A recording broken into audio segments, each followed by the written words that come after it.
Hello. Good afternoon. It is great to be with you today as we address an issue posing a major threat to our society. Before I begin, I want to thank members of law enforcement for all they do to protect us each day.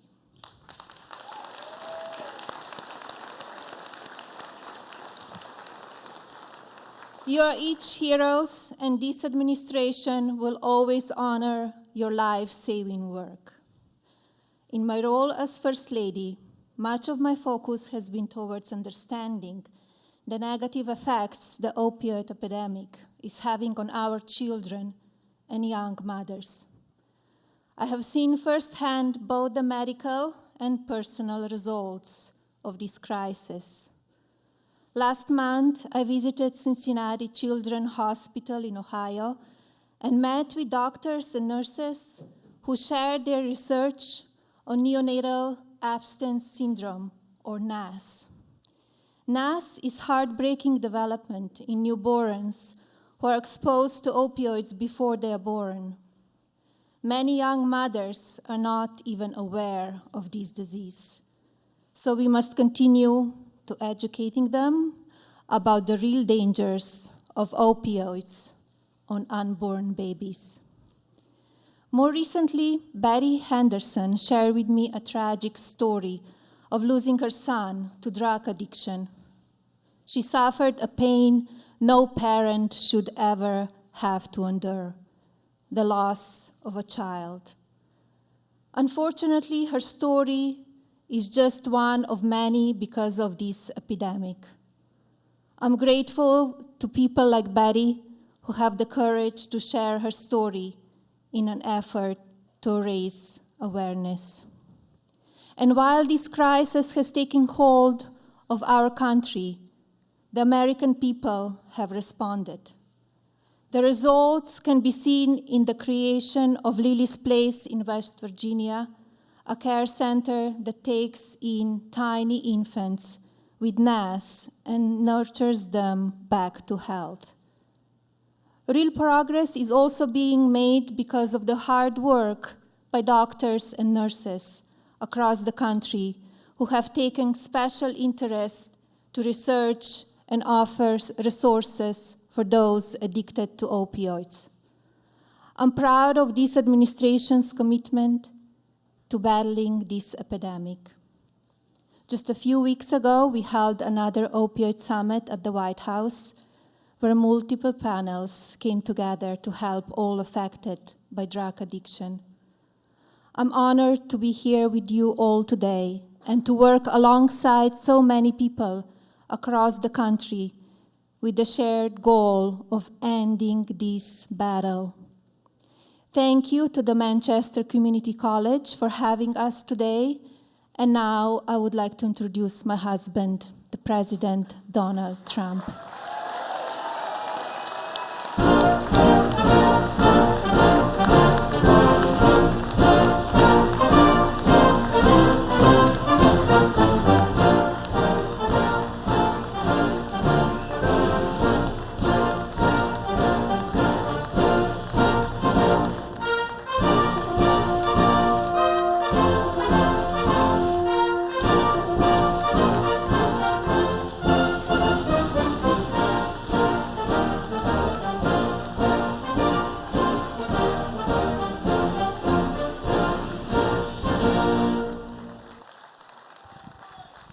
Thank you to our First Lady, Melania, who has been so incredible.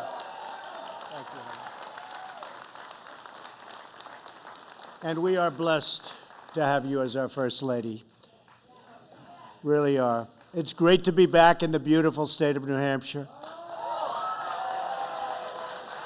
I don't know if you remember, but this is the first place I came for the primaries yet.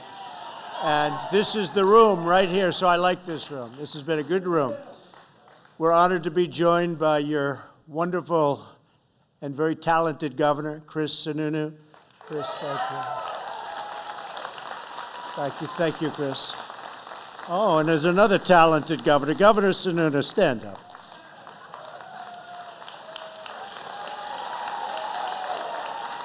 I have to tell you, there was nobody tougher on Trump at the beginning. It's true. There was nobody on television tougher. And then we met each other, and we liked each other, and he went from the worst to the best. Governor, thank you. I mean that too. Thank you.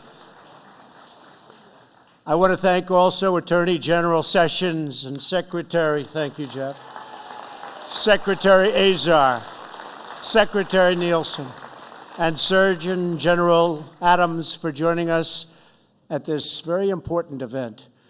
The First Lady and I just visited the Manchester Fire Department Safe Station, talking about it all over the country.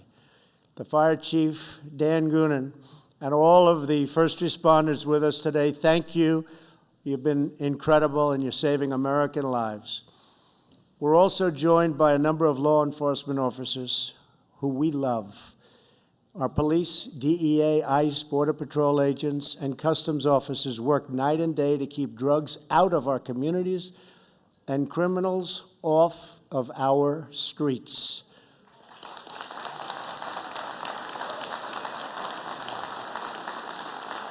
So today we thank you, we honor you, and we want you to know that we will always have your backs 100%. Thank you very much, law enforcement. Thank you.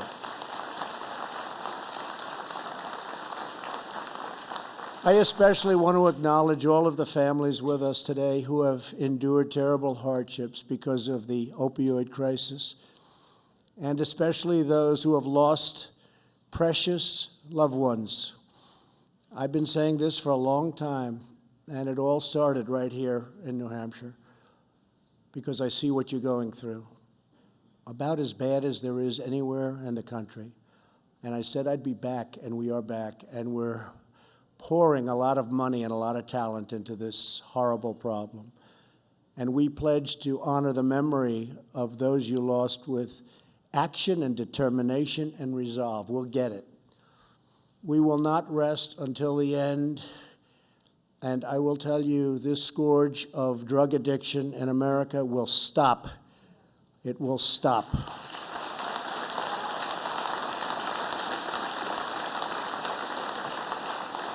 Every day, 116 Americans die from an opioid-related overdose. In New Hampshire, the overdose, really death rate, I mean, can you believe this? The death rate is double the national average. It's got difficulties like people wouldn't believe. Defeating this epidemic will require the commitment of every state, local, and federal agency. Failure is not an option. Addiction is not our future. We will liberate our country from this crisis. Never been like this. Hundreds of years, never been like this. And we will raise a drug-free generation of American children. Last October, we declared the opioid crisis a public health emergency. Should have been done a long time before. Since then, we've worked with Congress to ensure at least $6 billion additional dollars going through right now in new funding in 2018 and 2019 to combat the opioid crisis. And we will be spending the most money ever on the opioid crisis.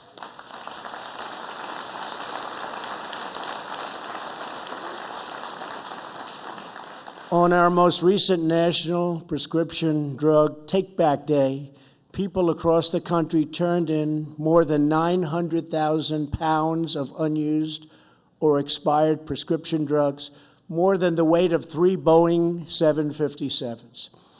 Our Custom and Border Protection and these people, the job they do is incredible. Seized nearly 1,500 pounds of fentanyl last year, nearly 3 times the amount seized in 2016. And I told China, don't send it. And I told Mexico, don't send it.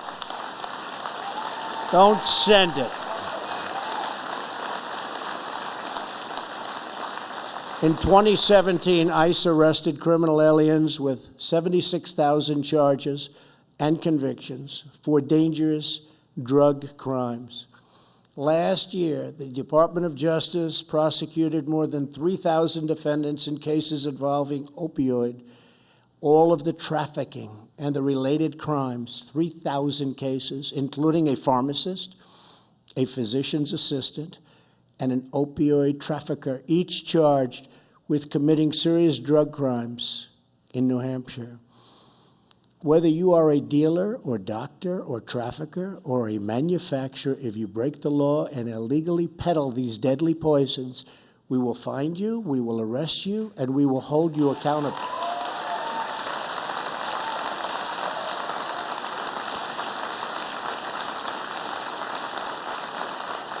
Thank you.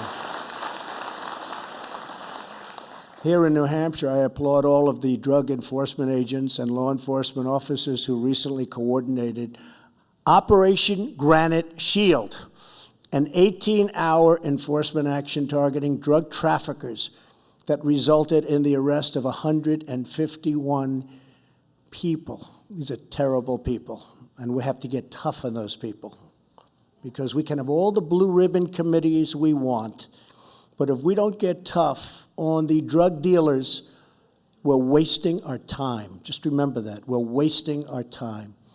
And that toughness includes the death penalty.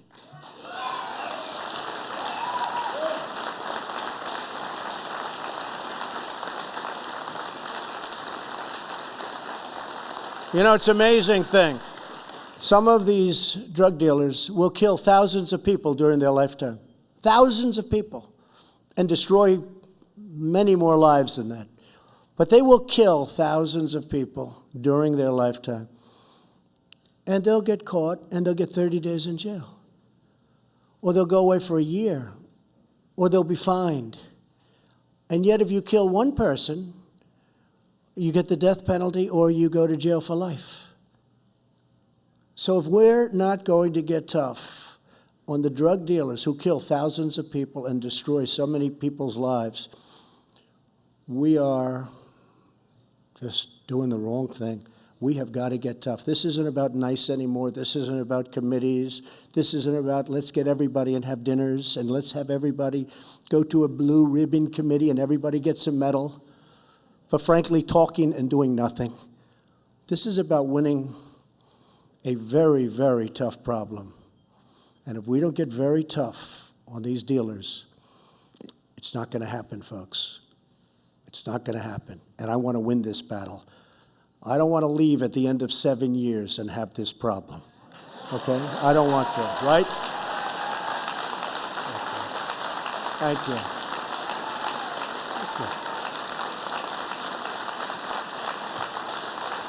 Not going to happen. Thank you all. A lot of voters in this room, I see that. Thank you.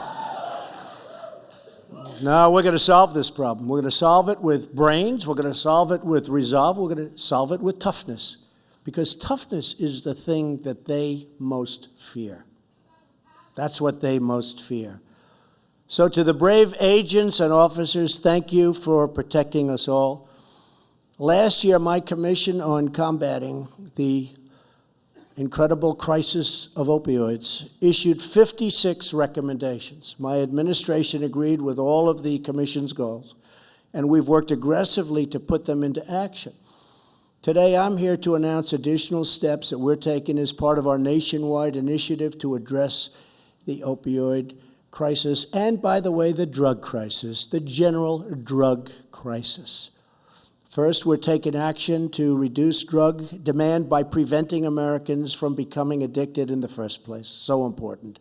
That includes increasing federal funding for the development of non-addictive painkillers. And we have to come up with a solution where we come up with a painkiller that's not so addictive. And we can do it. We're not that far off. We can do it. These things are incredibly addictive. So we're going to find that answer also. Here with us today are Jim and Jean Moser. They lost their beautiful son, Adam, to a fentanyl overdose. His addiction began with prescription pills he found in their kitchen cabinet. They have since begun the Zero Left initiative to help families get rid of excess painkillers. Jim and Jean, we're sorry for your loss. a great boy. He's a great boy. And we applaud your strength and your leadership. And where are you? Where are you? Come on up. Come on up here. Come on up here.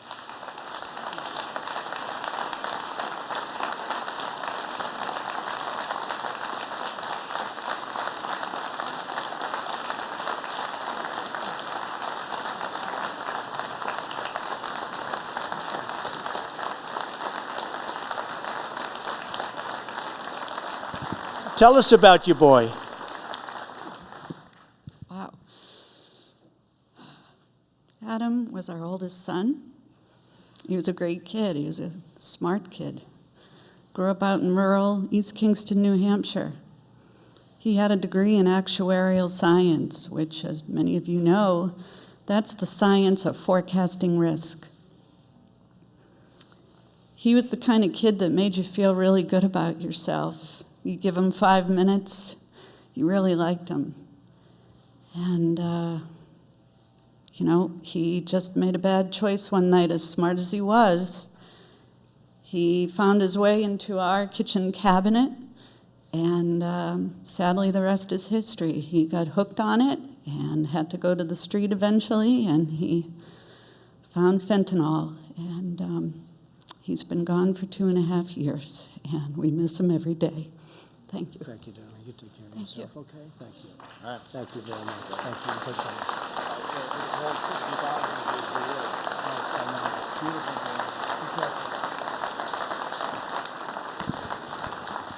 And so many cases like that.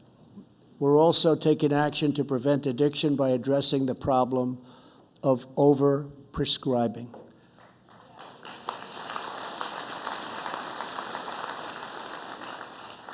And our Department of Justice is looking very seriously into bringing major litigation against some of these drug companies.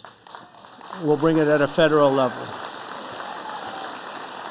Some states are already bringing it, but we're thinking about bringing it at a very high federal level, and we'll do a job.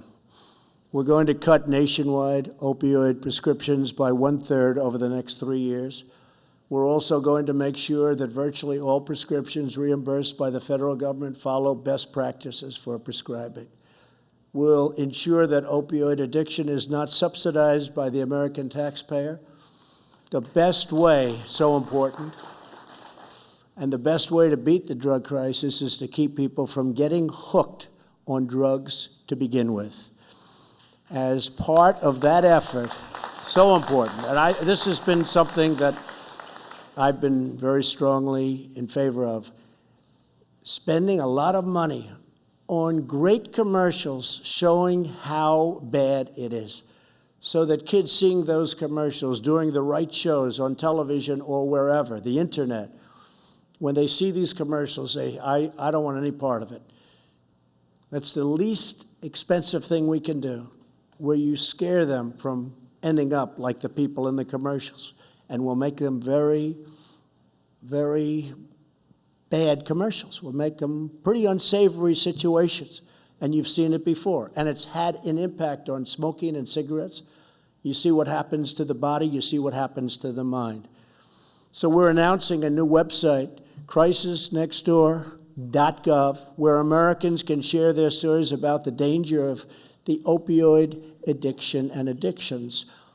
But we're thinking about doing really a large-scale rollout of commercials that show how bad it is for the kids. And when they see those commercials, hopefully they're not going to be going to drugs of any kind. And we'll save a lot of lives, and we'll make their life a lot easier. This epidemic can affect anyone, and that's why we want to educate everyone. The second part of our initiative is to reduce the supply of illicit drugs. 90% of the heroin in America comes from our southern border, where eventually the Democrats will agree with us and will build the wall to keep the damn drugs out.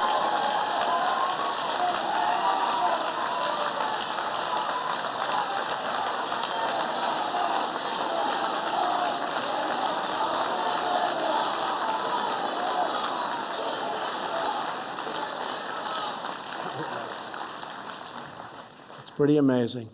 They don't want to go with DACA because they don't care about DACA, but they're trying to tie the wall to DACA and DACA to the wall. And they want to keep DACA for the campaign instead of getting it approved, which we could do very easily. The Republicans are totally in favor of doing something substantial for DACA, but the Democrats like it as a campaign issue, so they don't get it approved. And they want to tie it to the wall, which is okay with me, but both should get approved. They don't want it to be approved. Remember what I said. They don't want it to be approved. They want to make it part of the campaign. Well, we'll make it part of the campaign also, and we'll win, because we're going to win on those issues. My administration is also confronting things called sanctuary cities that shield dangerous criminals. And every day, sanctuary cities release illegal immigrants, and drug dealers, traffickers, and gang members back into our communities. They're protected by these cities. And you say, what are they doing? They're safe havens for just some terrible people. Some terrible people. And they're making it very dangerous for our law enforcement officers. You see it all the time. As the people of New Hampshire have learned firsthand, ending sanctuary cities is crucial to stopping the drug addiction crisis. And your governor, who is great, the numbers are going down in New Hampshire. I don't know if you've seen it, but the numbers are going down. Chris, we would just stand up, Chris.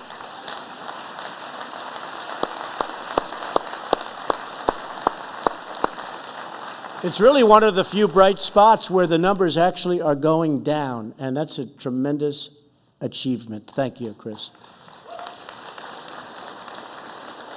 According to a recent Dartmouth study, the sanctuary city of Lawrence, Massachusetts, is one of the primary sources of fentanyl in 6 New Hampshire counties. ICE recently arrested 15 MS-13 gang members. These are not good people, folks, okay? These are bad, bad people. They don't use guns. They'd rather use knives because it's more painful and it takes longer. These are bad people. In Boston, Massachusetts, which is a place where you have sanctuary cities, I'm repeating my call on Congress to block funds for sanctuary cities and to close the deadly loopholes that allow criminals back into our country and into our country in the first place.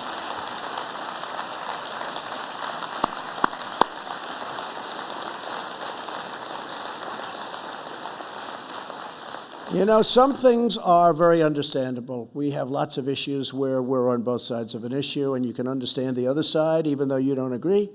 Sanctuary cities are hard to understand for people because they don't get it. They don't get it. You see what's going on in California, how terrible it is, how dangerous it is, and they're all trying to protect sanctuary cities. And whether it's Kate Steinle or so many others, they'd be around today if these people weren't allowed back into our country through, in this case, the southern border, at least 5 times. And look at the damage. And then look at this verdict. Look at the verdict. Can you believe the verdict? So we have to get a lot smarter. We have to get a lot tougher. And speaking of tough, because here with us today is ICE agent Derek Dunn. Derek worked with state police to uncover a major drug smuggling operation in Lawrence, Massachusetts. Where's Derek? Derek! Where's Derek? Come here, Derek. I love tough guys. We need tough guys. Come here, Derek.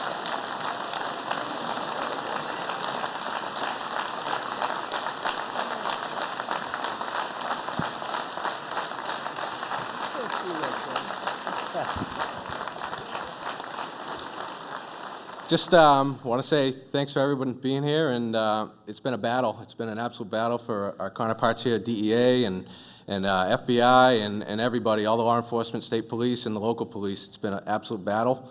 We all work together, and we're going to get this solved. Thank you, Derek.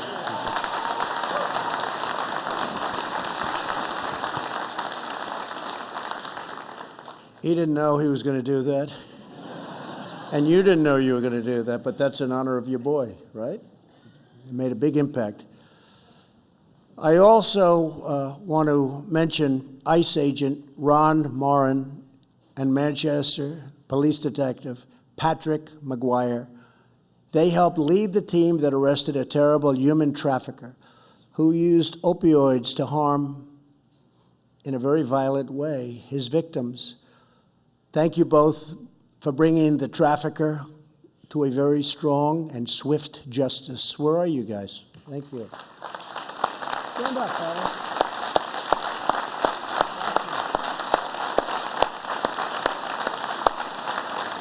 Thank you.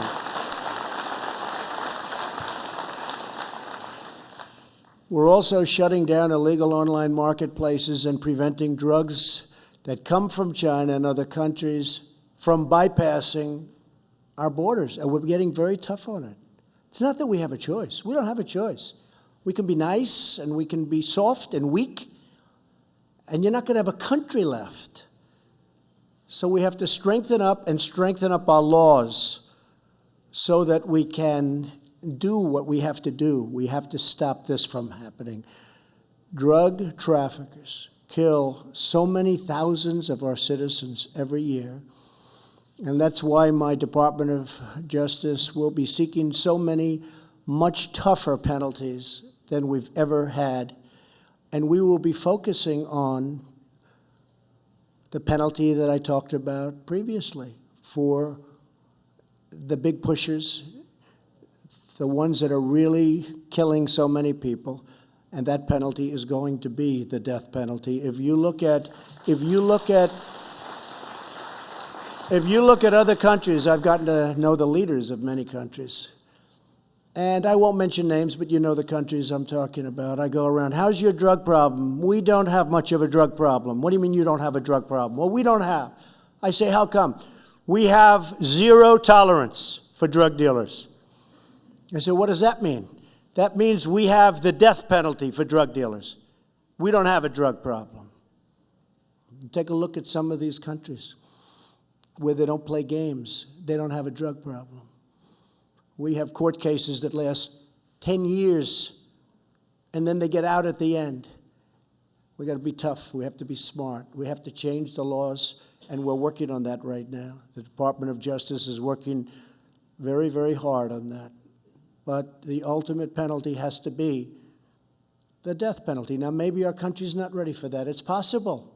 It's possible that our country's not ready for that. And I can understand it, maybe. Although, personally, I can't understand that. But there are people that are good people, that are strong, smart people, and they would differ with most of us. But I think unless you do that, unless you have really, really powerful penalties led by the death penalty, for the really bad pushers and abusers, we are going to get nowhere. And I'm telling you, we are going to get somewhere. Companies must also be held accountable. The Department of Justice recently created a task force to coordinate investigations and lawsuits against manufacturers and other bad actors that harm our citizens. And I can tell you that Jeff Sessions, who's here with us now, feels so strongly about this. And they're working very hard and very effectively on that. And so we appreciate that very much. Thank you. Thank you, Jeff. Thank you.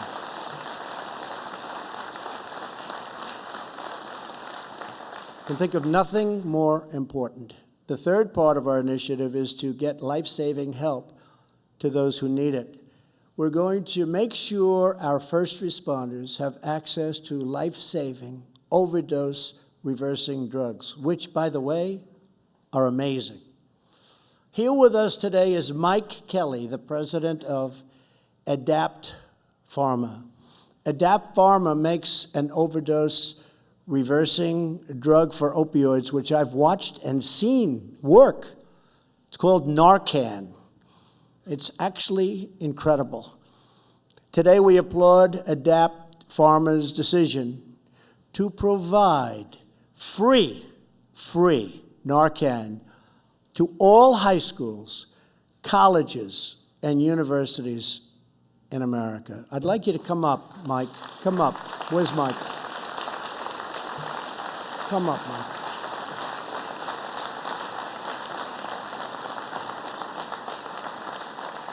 That's really an amazing and generous offer. Thank you. Tell us a little bit about that, Mike, please.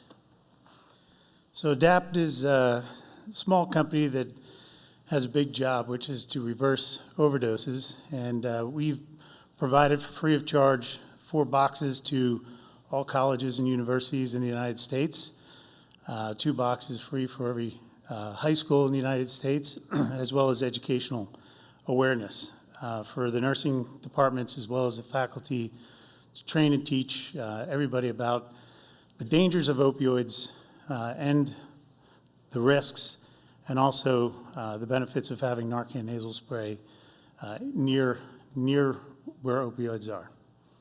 Thank you very much. Thank you. Thank you, Mike.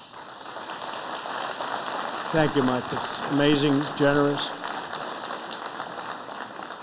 And I've watched the police and the fire. They come around and they become so good at it, but I've seen people that are just about dead wake up. Now, the problem is they then go back in many cases to the drugs and they do it again and again and again. But we have to work on that. We have to work on that very, very strongly. I also want to recommend and commend a Richmond-based company, Kaleo, for donating more than 300,000 doses of their overdose reversing drug to first responders, which has already saved more than 5,000 lives in a very short period of time. My administration has made clear that medical providers can share crucial information with family members about an overdose so that their loved ones can help them get into treatment. We need treatment. We're making medically assisted treatment more available and affordable, and we continue to increase competition and drive down drug prices. And we're driving them down. We're going to have a major news conference, probably at the White House in about a month, because all of you people, and I'm talking about prescription drugs, not necessarily the drugs that we're talking about here, but we pay as a country so much more for drugs because of the drug lobbies and other reasons, and the complexity of distribution, which is basically another term for saying, how do we get more money? And if you compare our drug prices to other countries in the world, in some cases, it's many times higher for the exact same pill or whatever it is, in the exact same package, made in the exact same plant. And we're going to change that, and I would like to ask Secretary Azar just to come up and mention opioid, but also talk about how we're getting your drug prices down, and we've already saved billions of dollars for our country, and it's reflected in much lower drug prices. Watch what's going to happen over a short period of time. This man is one of the great professionals, ran an incredibly successful drug company. Who knows better than the guy running the drug company, Eli Lilly?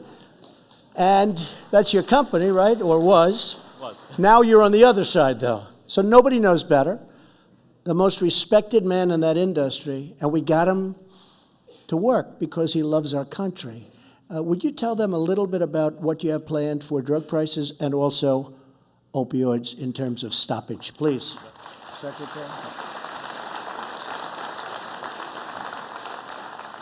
Well, thank you, Mr. President. And, you know, you've done a lot already to tackle this issue of drug pricing.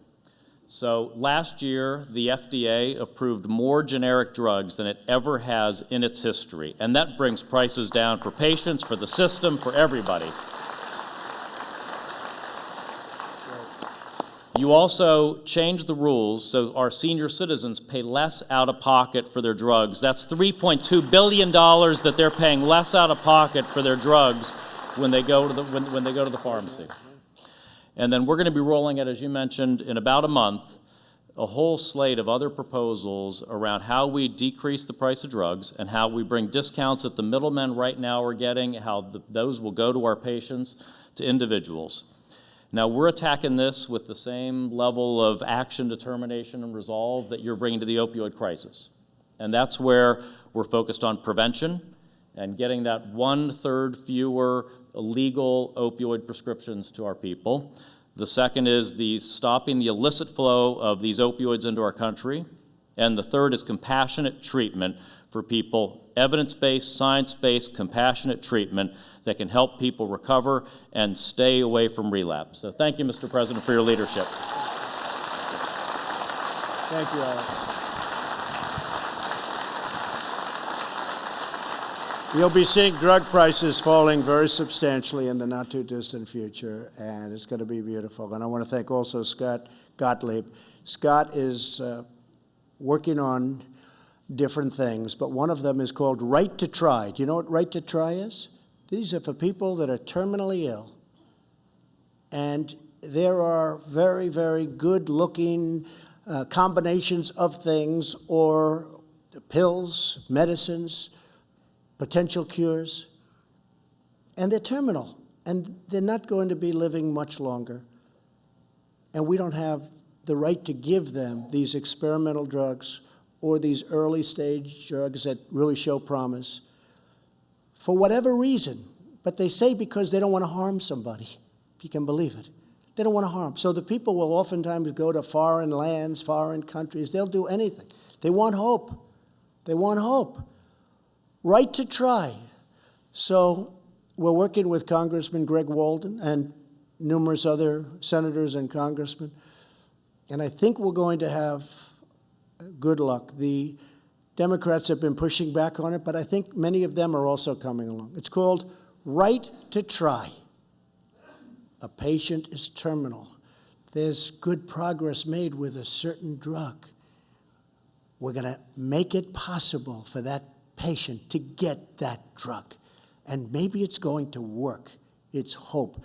It's incredible. They've been talking about this for years and years and years. We're going to get it approved. So important.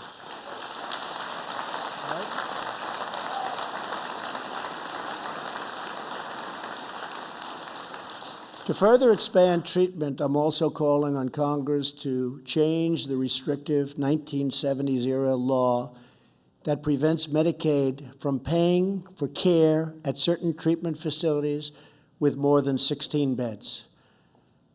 It's such an important factor. In the meantime, my administration is granting waivers to states so they can help people who need treatment now, Governor. We're also going to help inmates leaving prison get treatment so they can have a second chance to become productive, law-abiding citizens. And what we've really done for the inmates, it's very hard for them to get out of jail and get a job. What we've really done for them, better than anything we can sign, any legislation that we can pass demanding that you hire, we're getting a great economy. It hasn't been this good in many, many years. Some people say it's never been this good. And what's happened is, as you see, unemployment is way down. And people are starting to hire inmates. And the results are incredible. Some of these employers are calling up saying, wow, what great people. We're giving them a second chance. It's very, very important. So the tremendous economy is helping us very much with that program. We want every American, thank you. We want every American to be able to reach their full God-given potential, and we will succeed together as one people, one nation, and one great American family. Because Americans never give in, and we never, ever give up. This group never gives up, right? Never give up. Your boy. The brave families here today remind us that the strength of America is found in the heart of our people. We see America's heart in the parents who won't accept addiction as the fate of their children. And if something horrible has befallen that family, they go around and they want to make sure it never happens to another family. And that's why we thank you so much, and we thank your boy. He did not die in vain. We see it in the sons and daughters who cheer on moms and dads as they recover. We see it in the doctors and nurses who provide constant and loving care. We see it in the heroic law enforcement officers who race into unimaginable danger.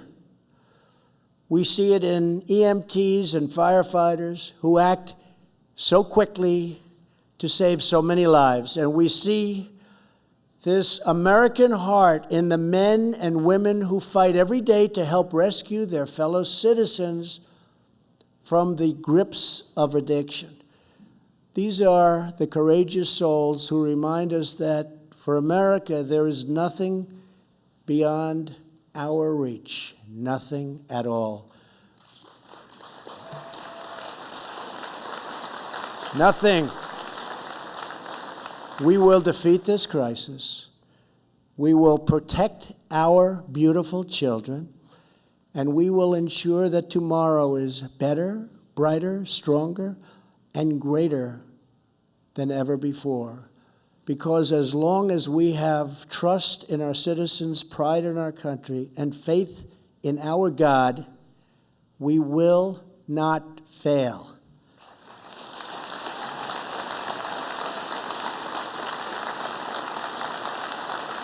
Thank you. Thank you. Thank you. Thank you. Thank you. Thank you very much. Thank you very much. Together we will end the scourge of drug addiction in America once and for all. We will win. We will beat it. We'll be tough. We'll be smart. We'll be kind. We'll be loving. We'll do whatever we have to do. But we're going to win. Thank you. God bless you, and God bless America. Thank you very much.